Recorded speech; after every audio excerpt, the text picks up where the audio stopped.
Alright, what's up guys, right here. So this is combat tutorial part 3, and we're just gonna go over like the stun system, and you'll probably see like the katana. That's the tutorial after this, which I've already recorded before this, but yeah, we're just gonna go over the stun system so that way you get punched or whatever, you know, you get stunned for 9 yards. We're gonna use the same stun system that I'm using for my Hero game, so I'm gonna just like take you side by side. First you want to make a module script and then call it dictionary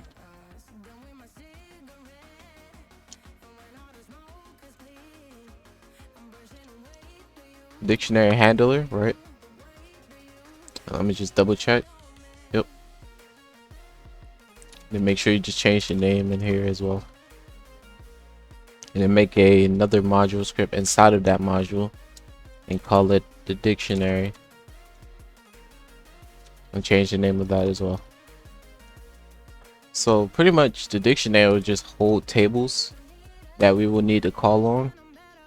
So for this video we're just gonna do stunned, so go to this because that's all we need, right? I should probably go block. We'll see. If you guys want blocking, just let me know. But we're gonna go over the stun system. Yeah. So the dictionary is like that. It says we only need stun. That's what we're gonna put there. Let me just double check. Okay. Now dictionary handler, we're gonna make a few functions. We're gonna do dictionary. Oh god.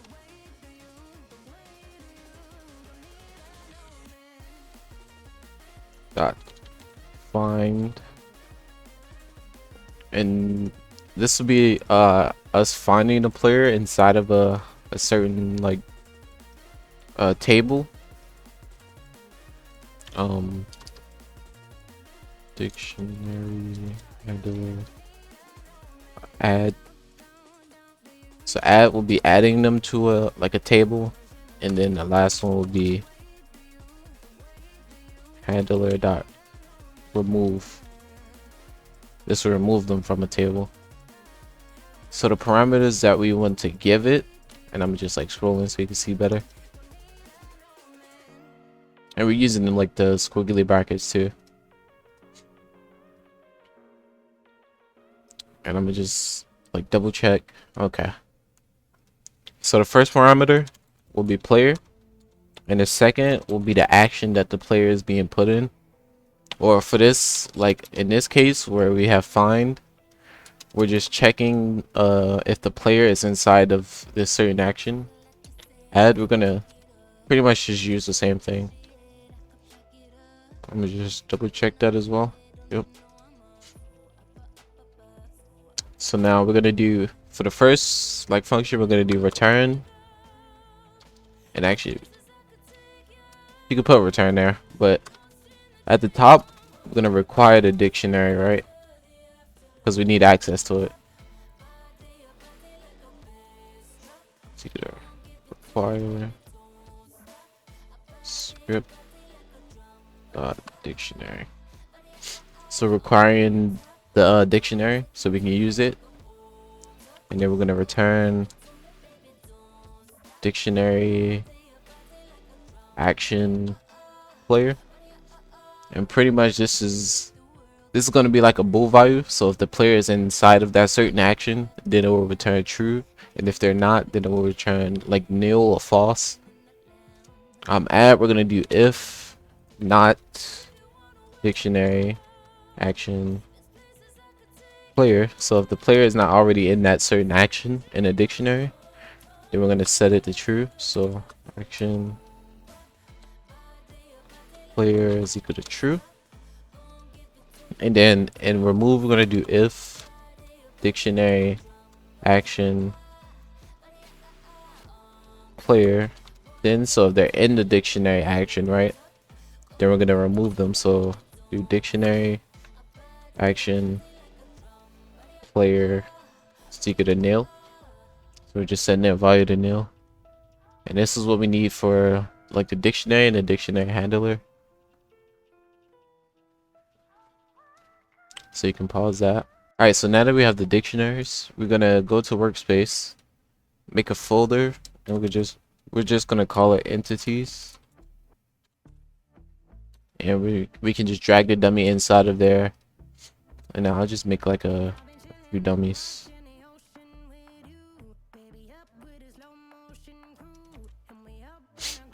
And now in the server script, we're gonna need a server script called player spawning.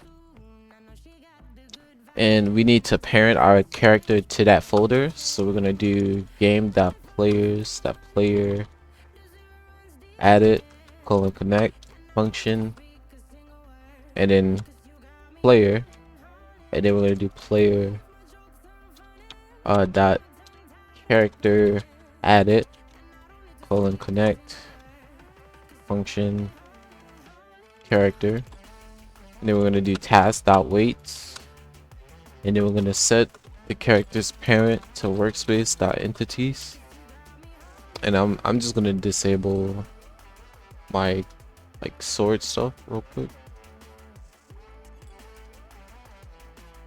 So yeah, let me just do that, and I'm gonna save. And when we test this, our character should be put inside of the folder. And anytime like we reset or anything, since we have character added function there, it's gonna rerun as many times like we need it to. And you can see we're inside of the folder as well. So now we can get to coding like the run service that we'll need for it, right? So if you go to the module, the combat module that we made the last video, at the top under the breeze, we're gonna do local run service. So go to game, get service, run service, and then we can do local entities. You go to workspace.entities. Now under all of like the functions, you want to drop a line. Make sure it's above the return, because if it's below it, I could just ain't even gonna show that. Yeah, but anything below the return will cause an error because it's not reachable. Just want to do run service heartbeat, and then I believe I loop through. Yeah. Okay, so we're gonna need a table like inside of the combat handler, and we're just gonna call it players in combat, right? So this would be people that get hit. We need to place them inside of this folder.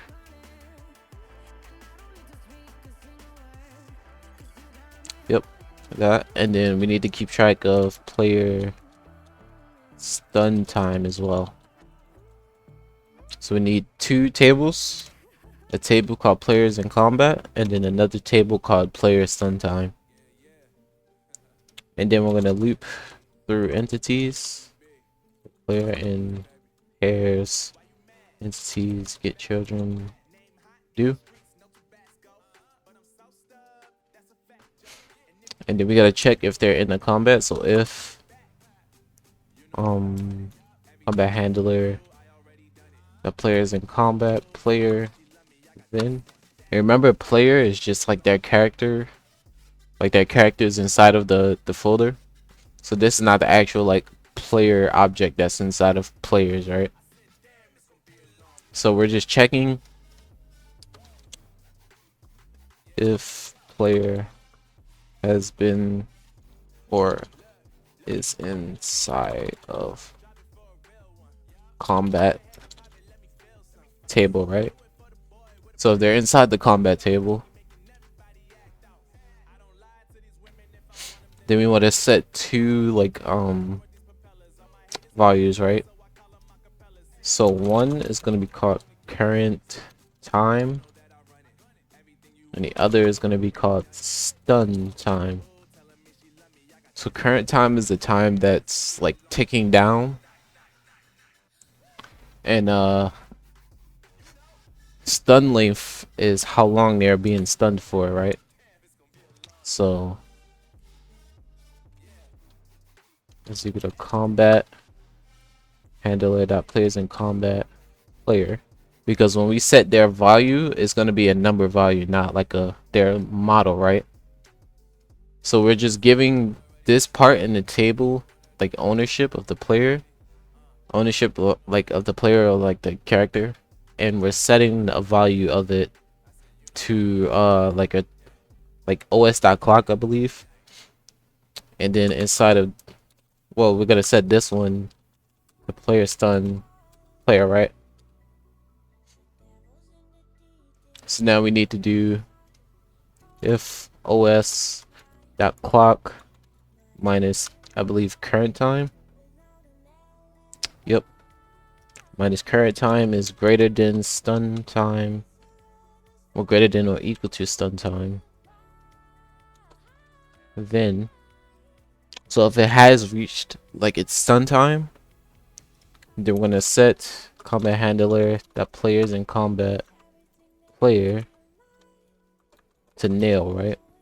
So we're gonna remove them from the table. That means like their stun is over. And now at the top, we're gonna need local SSS to go to game, get service, server, script service, right? The local dictionary handler, so you could require SSS wait for child dictionary handler. And this is how we call like the dictionary handler, right? So now if you go to the create like function that we made, we're gonna need to put in length. And remember, length is from this part right here, right? So we're just gonna have to send that over. So if you go to the server script where we have combat handler dot create, you know, whole 9 yards, we're gonna put length right here, right?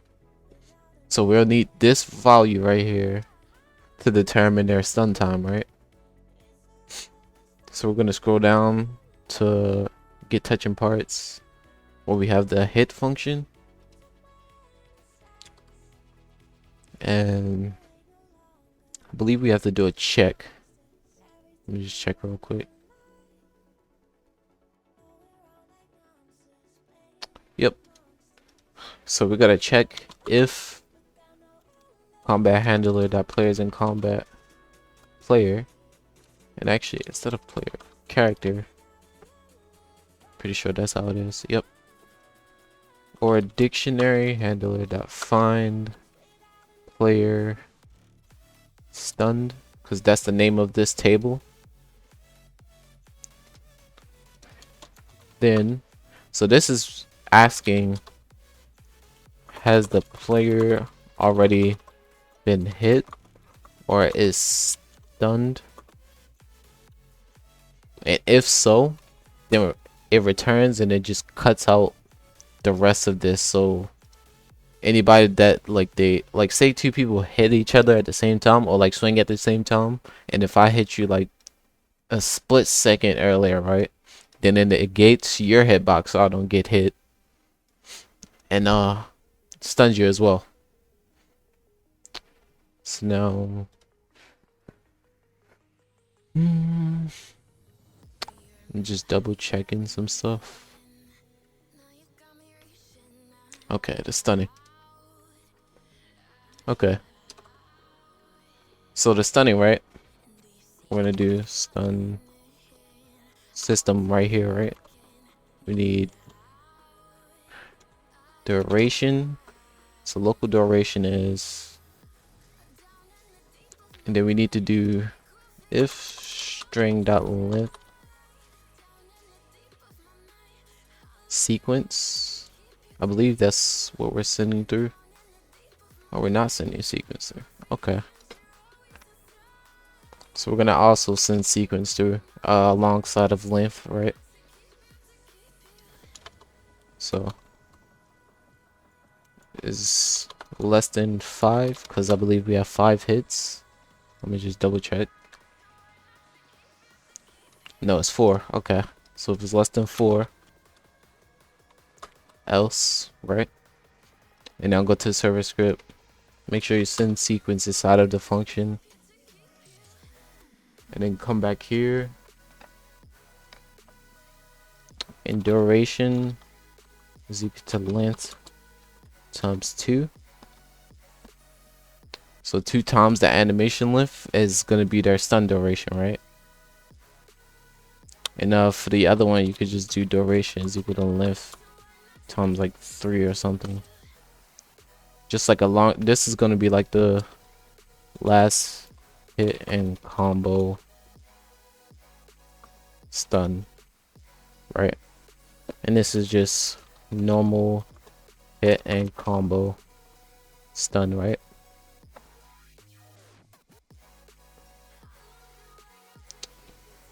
Okay. So now we need to do like our checks. So if,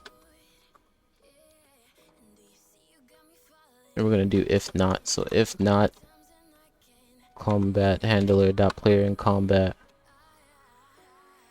character, then, so if the player is not stunned,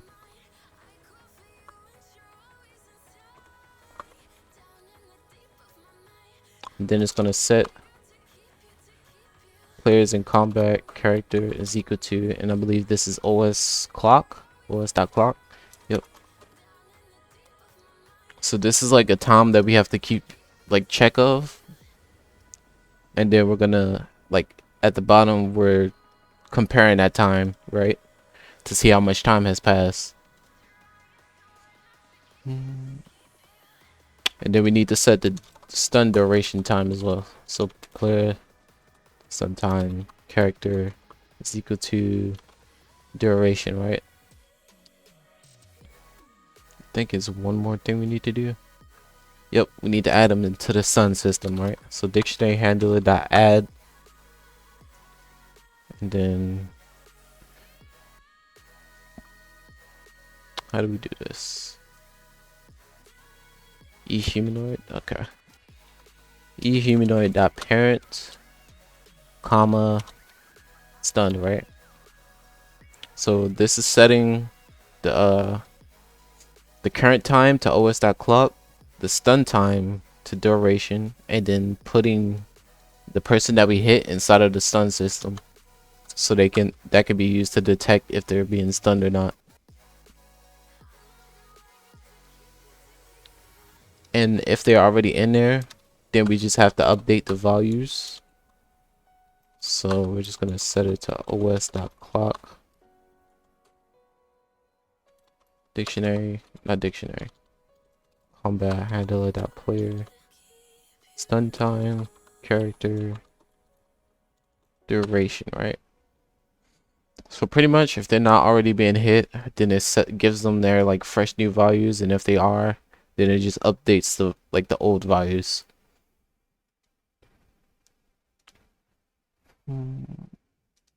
Now we can go back down here, right?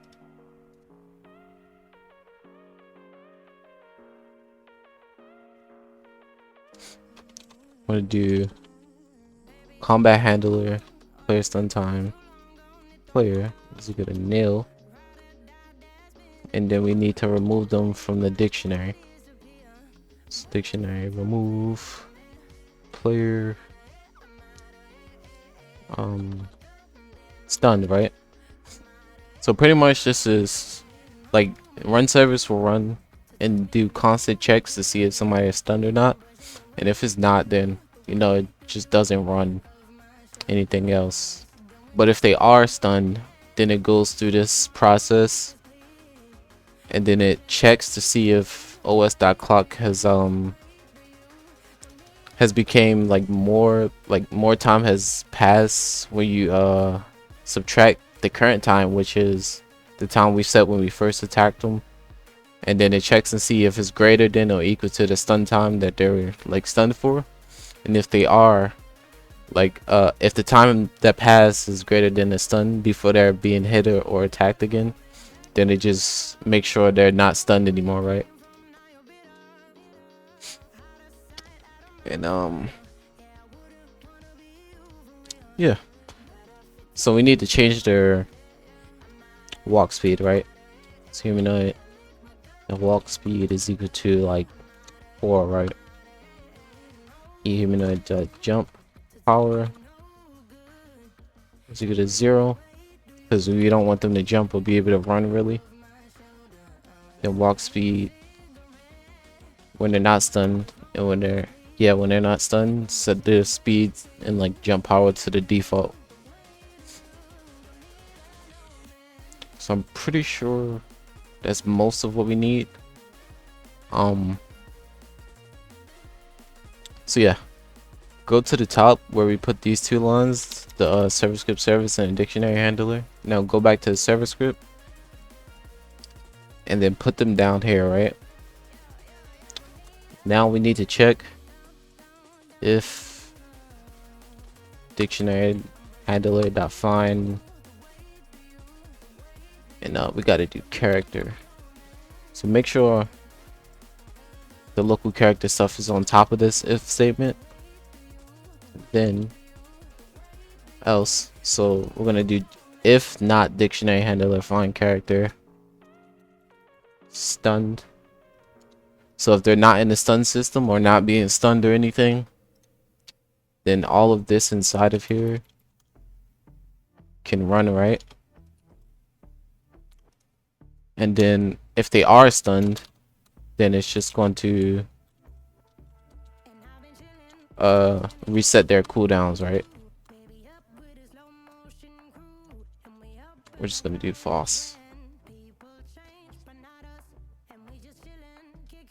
and this would just make sure it resets all of the cooldowns and stuff for their combat, right? And I think this is pretty much it. I think we can now test it and check. Sorry for the workup. So I made a mistake here. Change their walk speed back to this, and you can just copy this, right? I made a mistake. This is not for like resetting and stopping, like resetting their jump speed. I mean jump power and walk speed. This is just resetting these values if they're being hit with like a full combo, right? I need to put the movement stuff down here, and we're just gonna do player dot humanoid, since player is like the character model and not a player model, right?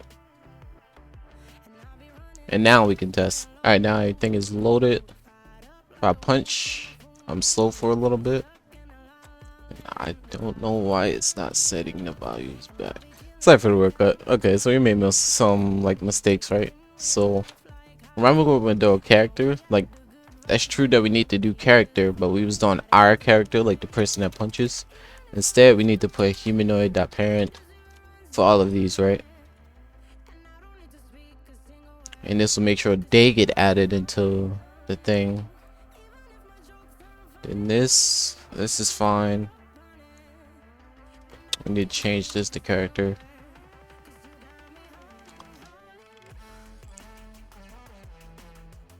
And yeah, this should be good now. I swear, stun systems are like very tedious. Okay, we got the test up. So I'm gonna punch with this screen right here, and I'm gonna try to move with this one. So you see how we're like kind of slow when we first get punched, and then after that time goes away, then we're done. So we're just gonna 3, 4. To like see it or like visualize it, you could just look at like the movement speed and how slow the player is, and then they speed up because you know they're not stunned anymore. And I could try like jumping real quick, and that was fast. Oof. But yeah, you get the point. Player can't jump or run until they're unstunned. But yeah, God dang it. I keep like clicking the wrong. But yeah. This is like the stun system for the combat. If you like this video, hit that like, sub, share. Should I do another part for blocking? So like this will come out and then sword part 1 will come out. And then should I do sword part 2 and maybe 3 and then do blocking? Like a block break. And like that will give enough time for you guys to like test like the stun system and make sure like it's well and working. And I think we'll do that. Maybe like sword part 1 and then 2 and then blocking. But yeah. Thanks for watching.